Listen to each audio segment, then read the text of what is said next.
आइए इसी के साथ हम देखते हैं क्वेश्चन नंबर 1 को। प्रश्नावली 7A यानी 7A, और ये यूपी बोर्ड 2025 के लिए बहुत ही इम्पोर्टेंट है। जो लोग हमारी क्लास को देख रहे हैं वो पर डे क्लास देखें।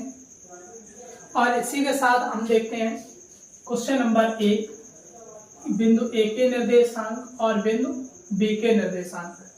बिंदु ए के निर्देशांक जो पहला बिंदु x1/1 x2/2, इसी के साथ में हमने इससे संबंधित जो इम्पोर्टेंट सूत्र है वो हमने इसकी पहले वाली वीडियो में आपको समझाए हुए हैं।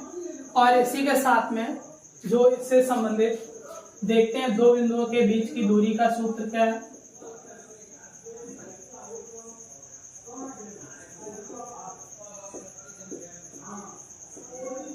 दो बिंदुओं के बीच की दूरी का सूत्र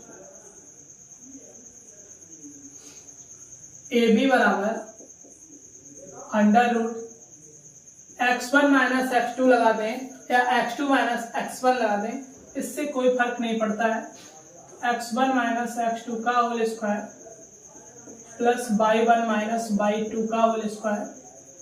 x1 का मान कितना है 4, √4 - x2 का मान 2, 4 - 2 का होल स्क्वायर प्लस y1 का मान कितना है, y1 का मान 3 y2 का मान 5 का होल स्क्वायर √x2, 4 में से 2 घटाएंगे 2 का होल स्क्वायर प्लस 3 में से 5 यानी 5 में से 2 घटाएंगे माइनस का 2, तो -2 का होल स्क्वायर बराबर √2 का स्क्वायर 4 माइनस का स्क्वायर प्लस, यानी कि माइनस की पावर यदि सम संख्या है तो आंसर सदैव प्लस में आएगा। यदि माइनस की पावर यदि विषम संख्या है तो आंसर सदैव किस में आएगा, माइनस में, यानी कि माइनस।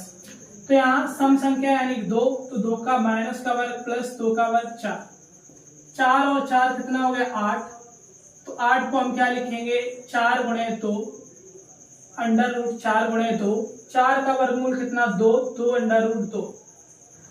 इस प्रकार से ए और बी के बीच की दूरी कितनी आ गई 2 √2, 2 √2। आइए इसी के साथ बहुत ही इंपॉर्टेंट क्वेश्चन यूपी बोर्ड 2025 के लिए, x1/1 x2/2, दो बिंदुओं के बीच की दूरी ज्ञात करनी है। तो ए और बी, तो ए बी के बीच की दूरी, तो बीच की दूरी का जो फॉर्मूला है x1 - x2 का whole square plus y1 - y2 का होल स्क्वायर। इसी के साथ में x1 का मान क्या दिया है 2a, तो 2a माइनस x2 का मान -a, तो माइनस प्लस a का होल स्क्वायर। इसी के साथ में y1 का मान a और y2 का मान -3, तो माइनस प्लस 3a का होल स्क्वायर। आइए इसी के साथ में 2 और 1 कितना 3a का होल स्क्वायर प्लस 3 और 1 कितना 4a का होल स्क्वायर √3 का स्क्वायर 9, a का स्क्वायर a स्क्वायर प्लस 4 का स्क्वायर 16, a का square a square, 16a square plus 9a square कितना हो जाएगा 25a स्क्वायर। 25 का वर्गमूल 5, a स्क्वायर का वर्गमूल a स्क्वायर का वर्गमूल a। इसी के साथ में इसका मात्रक कितना आ गया 5a, कितना आया a, मात्रक या इकाई मात्रक। इसी के साथ